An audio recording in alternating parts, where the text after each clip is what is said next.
That sound, Mr. Church. At least I'll be spared more of your inane prattle. Maybe you'll get lucky to pass out. Though I dare say I'll do my best to ensure that doesn't happen.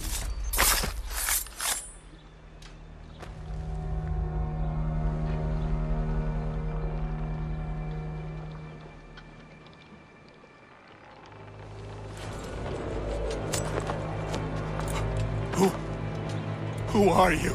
Hatham Kenway, at your service. I don't understand.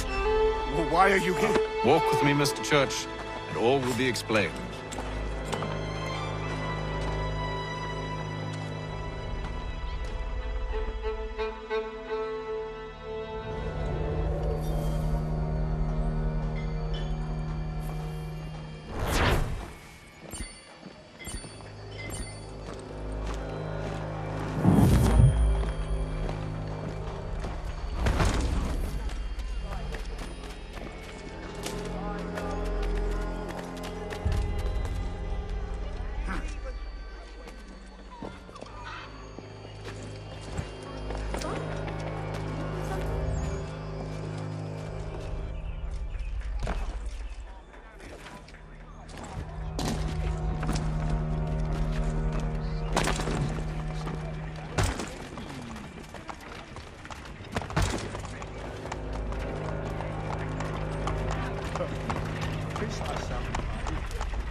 Johnson's told me what you intend.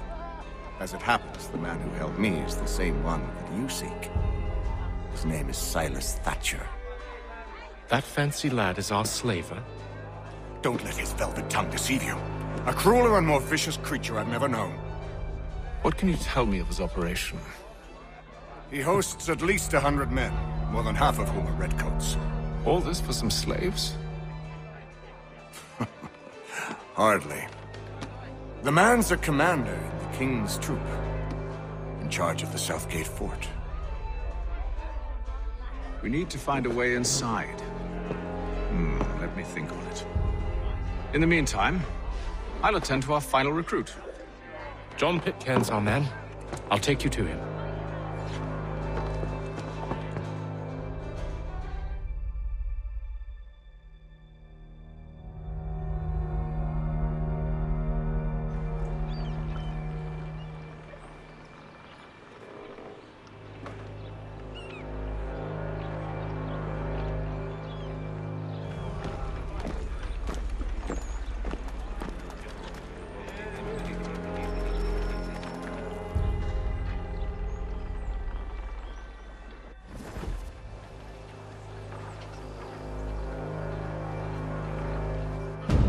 State your business. New recruit. More kindling for the pyre, eh? Well, go on then.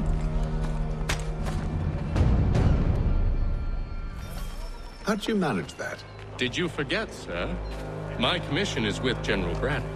When I'm not attending to you, of course.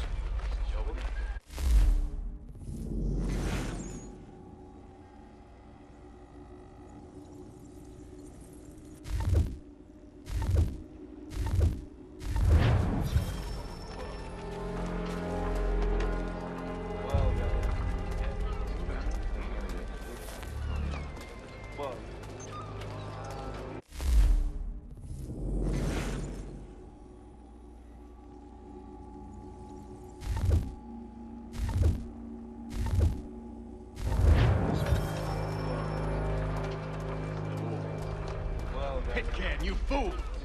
Your acts are treacherous. Give me one good reason. I shouldn't kill you right now. Were you planning to announce yourself? Or did you hope my men Sir, wouldn't notice your if arrival? you'll allow me to explain. Ho ho! By all means. I should like very much to hear this. I have not deserted, sir. I am here under Commander Amherst's orders. Show me a letter bearing his seal, and you might be spared the gallows. I have no such thing. The nature of my work, sir. It's the sort of thing best not put to paper. Haytham. General Braddock? I suppose I shouldn't be surprised. Wolves often travel in packs. Master Pitcairn won't be here for but a few weeks. I shall return him to his proper post once our work is finished. The devil's work, no doubt. It's bad enough my superiors have insisted I grant you use of Charles. But they've said nothing about this traitor. You'll not have him. Edward, listen to reason. We're done here. See these gentlemen out.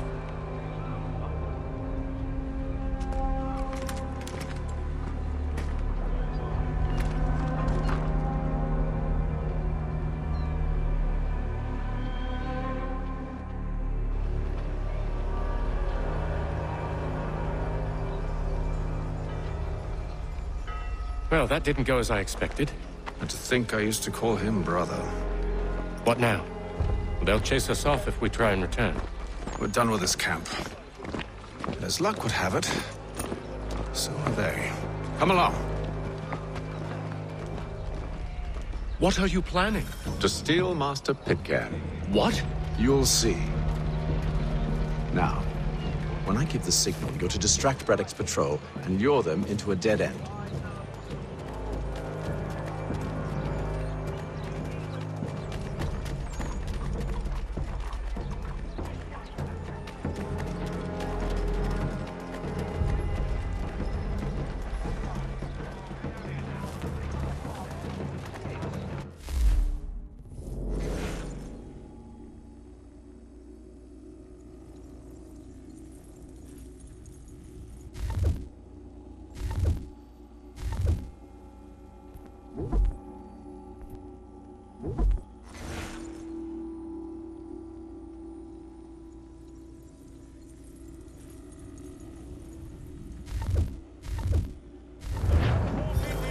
Where shall we? Perhaps down Marlborough.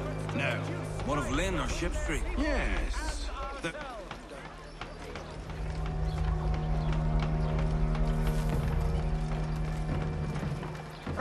Stagecoaches for all your travel destinations, bringing Boston, Philadelphia, and New York.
Now!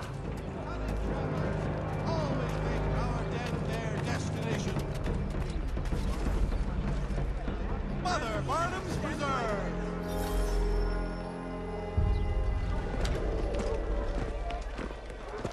Oi! You thieves and scoundrels, one and all! Fire on you and your false war!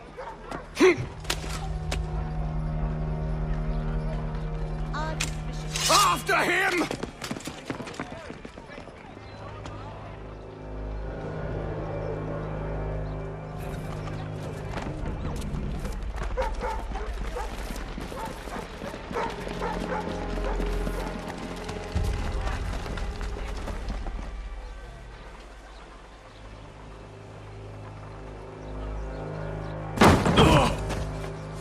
Unhand him, Edward. You again. Let us go. And John Pitcairn with us. I will not have my authority challenged. Nor I. Put them all in chains.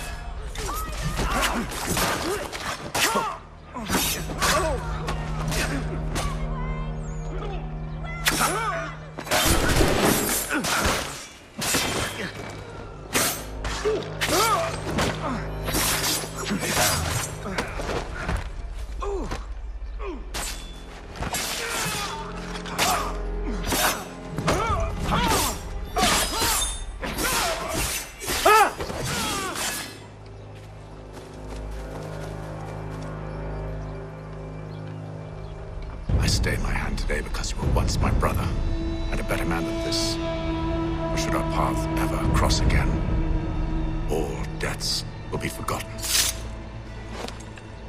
You're free now, John. Traitor! Go on then! Join them on their fool's errand. And when you find yourself lying... I assume you've good reason for causing all this madness. What is it you require of me? I'll explain everything on the way.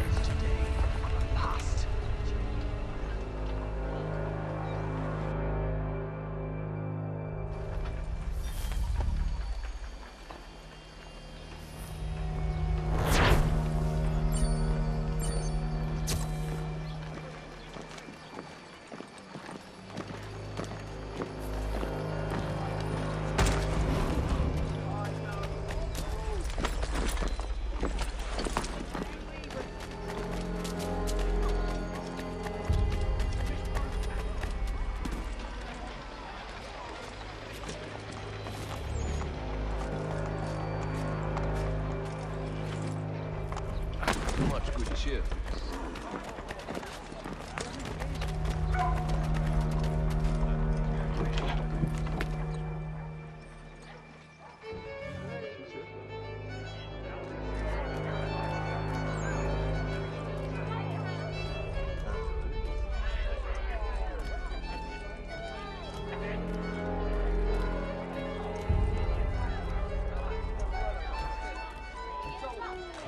If I may, I was curious about your past with Braddock. You two clearly have a history. Edward was one of us upon a time. I considered him a close friend. He was brave and bold in ways few men are. But everything changed at the siege of Bergen-op-Zoom. We had lost the fortress to the French, and were in the midst of egress. There was a skiff hidden at the port with which we planned to make our escape. As we drew near, a young man and his family came upon us, begging for safe passage. I consented, but Edward refused. The young man called him craven then. So Edward killed him and all the rest, even the children. To this day, I don't know why. Was this the first time he'd struck out? Or had I simply never seen it before? Either way, things were never the same after that. We campaigned together a few more times, but each outing was more disturbing than the last. He killed and killed, enemy or ally, civilian or soldier, guilty or innocent. It mattered not. If he perceived one to be an obstacle, they died. He maintained that violence was a more efficient solution. It became his mantra. And it broke my heart. I had no idea.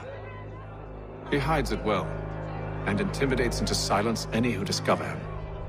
Those who persist have a tendency to find misfortune. And we should stop him. I suppose you're right. But I maintain a foolish hope that he might yet be saved and brought back round to reason. I know. It's a silly thing to believe that one so drenched in death might suddenly change. I'm sorry to have brought this up. It was not my intent to sour you. Nonsense. We are brothers now. There should be no secrets between us. I hope you and the General find a way to patch things up.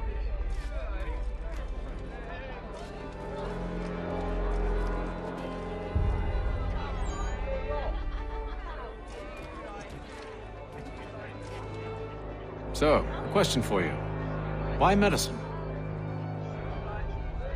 I'm supposed to tell you I care for my fellow man, right? But I chose this path because it allows me to accomplish the greater good. Are these things not true? Perhaps. But that's not what guided me, no. For me, it was a less abstract thing. I like money. There are other paths to fortune. What better ware to peddle than life? Nothing else is as precious nor so desperately craved. And no price is too great for the man or woman who fears an abrupt and permanent end. Your words are cruel, Benjamin. But true as well. You took an oath to help people, did you not? I abide the oath, which makes no mention of price. I merely require compensation, fair compensation, for my services. And if they lack the required funds? Then there are others who will serve them. Does a baker grant free bread to a beggar? Does the tailor offer a dress to the woman who cannot afford to pay? No. Why should I? You said it yourself. Nothing is more precious than life. Indeed. All the more reason one should ensure they have the means to preserve it.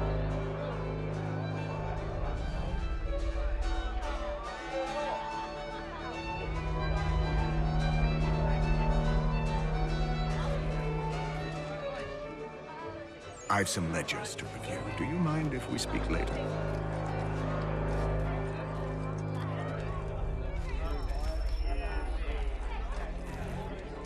Don't let me keep you, sir. I'm sure you have more important things to do.